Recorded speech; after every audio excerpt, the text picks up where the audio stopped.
Scotch, bourbon, and rye. If they like a bottle, they'll tell you why. Hey everybody! Welcome to another episode of Training C. I'm Trenny. This is C. Hello. We're doing a road trip review today. We are, and we have, thank you, we have a very special whiskey from our friends at Sons of Vancouver Distillery. We have summer road trip across the Midwest. And for us, it's a rainy road trip. But it is. Are we going to pour it first and then explain what else came in the package? Sure. Because it's an interesting package. Pour it. Yeah, do a pour. Don't drink and drive. We're not driving. We're just sitting here. We're parked. We're parked for the rest of the evening. Thank you. Yeah, so Sons of Vancouver sent us this package, and like they always do, there's a there's a story behind each bottle, and there is they have an put in the cup holder. Put her right there. And they always have an interesting take on their whiskey, and as per usual, they sent us a note. And it says, I'll just go quick. Training C, thanks for sharing your palm trees with folks at the Victoria Whiskey Fest. I'm sure you were the most popular guys there. Always. We think you'll dig this new bottle. We blended it in the style of a Midwest rye and contains 27% pot still, new oak rye. So lots of big wood, vanilla, and spice. Enjoy. Thanks for all your support. And then if you haven't seen here, this is their 4th release, and it comes in at a staggering 63.2%. I don't know if it's focusing or not. We can't really see the camera because it's outside of the car, basically. Yeah. So yeah, 63.2%, big rye, cast strength. Let's. I'm gonna just show you because they always send some cool things in their packages. Obviously, the matches, as they always do.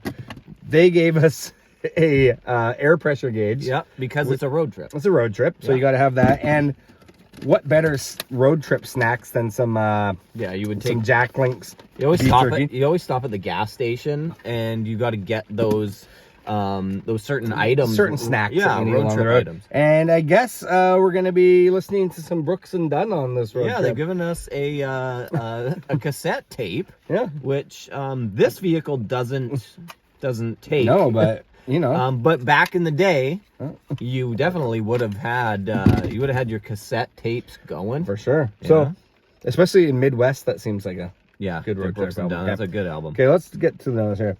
Are we also supposed remember? So last time when we did palm trees, they sent us that dried pineapple, and this time we have the beef jerky. So I'm thinking we need to eat some with it. We're gonna eat some beef jerky too. So okay, let's get it. You get into it. Okay, get on into the nose a bit there.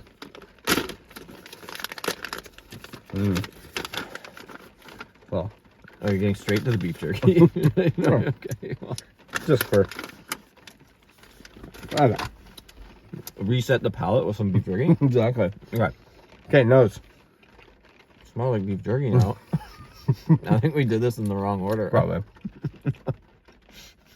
Man, I took too big of a bite. Okay, so Sons of Vancouver have a very specific house style, which has a really nice sweetness to it. Yeah. This one's a rye, I believe they said. But this one I'm pulling the bigger like vanillas and the spiciness, as they said. Yep. It's I always say a creamy nose, which I know is like not creamy really a smell. That isn't really a smell, but it also kind of like smells like it has a lot of density to it, you know, yeah, like it's the like richness, yeah. And Sons of Vancouver always have like quite a thick viscosity when you taste it anyway. It's interesting though, at 63%, I can get my big nose right in there and get a big huff on it, no problem. Yeah, without it burning your nostrils. I kind of want to return to the nose. Can we give it a sip? Yeah. It does have the Sons of Vancouver house style, which, like you said, kind of has like that rich kind of full flavored, but with like the tanginess, and I'm getting like kind of like fruity notes off of it, which it usually happens with Sons of Vancouver for me.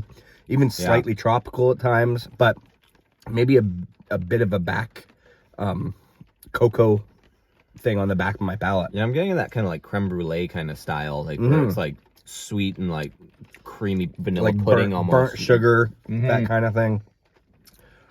So good, some like kind of lightly toasted oak.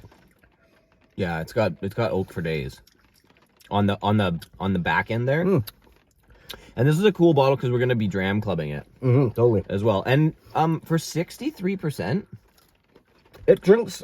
all right for 63%. Yeah, like, we've tried some craft distillers recently, especially, and you know, when you bump that percentage up really, really high, and then it's a rye and it's young, that rarely works. Rarely works. I could go to the dentist right now though because my mouth is starting to go numb. I'm starting to get the anesthesia of the 63%. I'm actually getting a bit what they're doing with beef jerky because like beef jerky obviously has a sweetness to it. And they kind of the savoriness. The savory and sweet goes together quite well. All whiskey should be drank with beef jerky. Absolutely. Well, Sons of Vancouver, another interesting batch. I mean, they have. It's cool that they always put the tasting notes right as the name of the whiskey, so that's always cool. Yeah, very cool. Summer road trip across the Midwest is the tasting note. Yeah.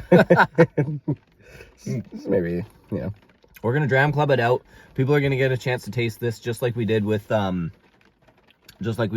trees and cigarettes on a leather jacket. The only one that we didn't actually dram club was the marshmallows over a toasted fire or whatever it was called. That's true. That's true. We haven't had a good campfire day recently. Yeah. So, all right. Well, hey, click like, subscribe, leave a comment. Cheers, everybody.